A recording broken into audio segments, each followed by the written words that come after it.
Going on, everybody? This is Jacob Viral.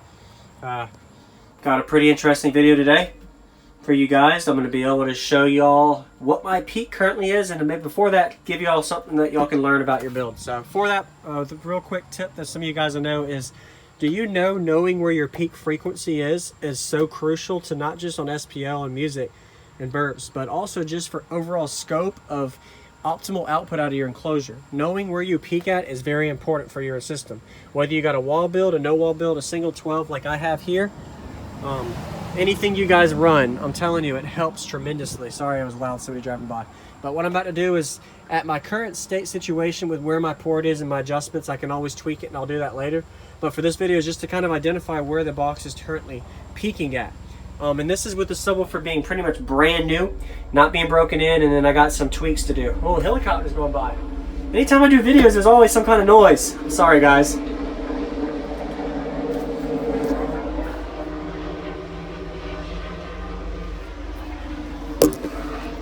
Alright, anyway, so what I'm going to be doing is, I'll show you in a minute up front. Anybody that's watched me knows how I do all my tests, and I do it on video because it's entertainment for y'all if y'all enjoy it. Plus, it might teach y'all something. So just remember what I just mentioned earlier in the video about knowing your peak, and it helps with everything. So our peak is all about frequency tones. So I'm going to go ahead and close this off so I can identify how my subwoofer is peaking currently. All right. So, and also anybody that's new watching, I always do the same volume for every test, even when I had my previous 10-inch subwoofer, which is 20 volume. So I always go to volume 20 to identify things. So let me go ahead and do this. I have a SSA meter here for testing. So let me go ahead and make sure this is on and get my other phone that's linked to it and find out what my peak is. This stuff I'm doing all new on video as I go. So this is definitely going to be a learning curve for everybody to see. So we'll find out how it does. Let me turn on my Bluetooth real quick. Come on. Bluetooth on. There we go. All right, sorry about that. But yep, got my Bluetooth allowing new connections, and it's connected. So what I'm gonna do is find out what I'm peaking at sealed at 20 volume. And we'll find out real quick doing some sweeps. So anybody that wants to find out their peak, the easiest way is with a meter. The hardest way is just by doing testing by ear. And then the medium way, a little better option, is to try to see where your subwoofer flexes the least. So do test tones. I've already done videos on how to do all of that. So just check it on my channel, you'll see it. All right, so I got test tones here. I'm gonna do a sweep. Make sure my volume is up all the way on the iPod for Bluetooth. I'm gonna do a sweep 30 to 60 hertz, and we're gonna find out what I peak at sealed. So every test I always do the same, so I always do sealed with the glass up. Sealed means everything on glass, so I'm gonna have them on the glass, sealed. We'll find out what it peaks at. Make sure my volume's at 20. Yep. And remember last time, I think the loudest output I got was 120, 121 dBs at 20 volume, so we'll see how this one does. Of course it should be more, but when you never know. The subwoofer's still breaking in. Brand new. Here we go. All right, so turn this up. Let's find out.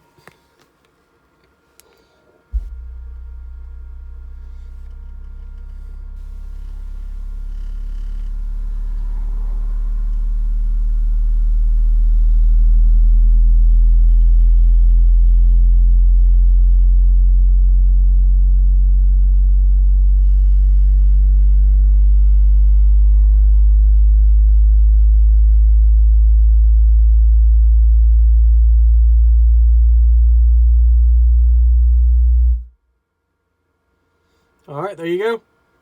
So I'm peaking at 43 hertz with that, just like that. So that's a good peak sealed. I went up one frequency. So before I was peaking at 42 hertz. Now it's 43 hertz. So that means that, and I also went up. So before I was doing like 120s at this volume. Now I'm doing 123s, almost 124s. And that's without tuning my port. That's not tweaking anything. So that's looks like a good peak sealed so far. So now we're going to find out with the window down how it's looking. We'll find out real quick. Window down. Let's see.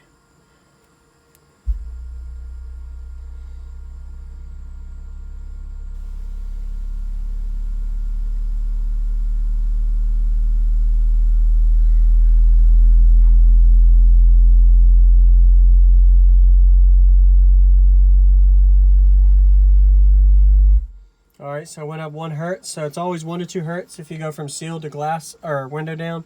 Just depends. And some people are even louder with the door open. But I always do the same test, sealed or window down. So, and that's it. So yep, I'm peaking at 43 and 44 hertz with that actual enclosure at its current state. So that's pretty cool. Thanks guys for always watching. Hit the like button if you haven't. Of course, give suggestions. What do y'all think I should do? Anything is appreciated. And of course, you guys got to check out the previous videos of how I did with my 10 in order to know where I'm going with this on the 12. So I have an SSA meter once again. It's a SSA Studio app. I get so many comments on YouTube, people asking what it is. So that's why I said it twice. All right, I had to turn my vehicle off, turn my bass knob all the way down, and do a little bit more commentary in the back end before I end this video. So you guys can kind of get a sneak peek on some plans, if you guys are still watching, for the plans of the system. All right, let me go back over here. So I literally, like I mentioned, have only played, y'all saw a previous video where I did one, where I actually did a flex with the volumes. Plus I've done 1 demo song on it. That's all I've done so far with this box and this subwoofer. So it's completely new. Remember those videos for a couple weeks from now, finding out how my peak frequency raises, how my peak changes, how my numbers change at 20 volume, and as the subwoofer breaks in. This is going to prove the subwoofer breaking in concept by these numbers at this low volume. So my numbers should go up as my subwoofer breaks in a little bit more.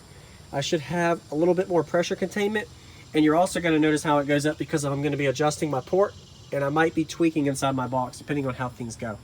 So there's a lot of options on that. But as it stands now, I'm definitely happy with what it is. It looks like it's already around a 4 dB gain at low volume. 4 to 5 dB gain at low volume on this 12 over the 10. But of course, I also went up double power, or almost triple. No, it's about double, probably, yeah, about triple power almost. A little more cone area. So 4 to 5 dB gain with almost triple power. So realistically, that's a pretty good gain. If I went 5 dBs up, going triple power and upping my cone area around 30%, then that realistically makes sense that it was a really good choice. Financially though, of course, you got a little bit more money in it, but I'm staying with a single sub and I'm staying with this 12. This was the box for it. But it's definitely a good idea. I'm also going to do some videos on how I tweak my box, and then I might even go into tweaking my actual enclosure in the sealed section too. So the nice thing about this big port is I actually can reach in here and feel the sub to kind of see how hot it is. The subwoofer is actually hot because it's been in the sun all day. The heat's been cooking the truck, so it got warm. But there you go. Hope you guys enjoy it. Another thing I'm going to mention before I end this video is how important your subsonic is and your low pass filter, your phasing and your gain, all of this stuff that you guys need to know about your enclosure. That you need to watch these videos if you haven't already on how to set these items, because these items right here, your gain, subsonic, low pass, phase, etc., all of those items are really important for output on your enclosure. How to guarantee you're gonna not void or blow anything, because you want to have good cone control. You don't want to go outside of your limits. It also controls how much power output goes to your sun at certain frequencies. And of course the higher frequency, you have to watch the videos. I've done tests with metering and all of that. Sorry it's a little loud. But yep. And then of course I'll be doing some round over tests too. And man, there's so many things I can do to the videos for you guys to learn. And I just really like that you guys are enjoying it, I hope. I see a lot of good feedback, so appreciate y'all always watching. So yep, there you go. That is my Crescendo 6K on a Phi SP4 V2 Plus 12. So stay tuned for upcoming videos. Thanks for watching. And if you have any questions or suggestions for what I should do, just let me know. I really look forward to seeing y'all's comments for things. Oh, one thing somebody mentioned before I go is this round over here was a really good idea. I used this concept from somebody about a month or two ago. I don't remember the YouTube name, but they suggested putting a round over around this edge. So I think that helped. It took away 0.1 cube from my box, but that round over kind of gave a little cutting edge, a smooth surface for the sound waves to roll around. So I really like that idea there, putting that. It's kind of like a PVC I did here. Watch the other videos to see how I did this, but for over there. So anyway, thanks for that, whoever's watching. And if you are, just let me know if you're still watching. I'll see you on the next video.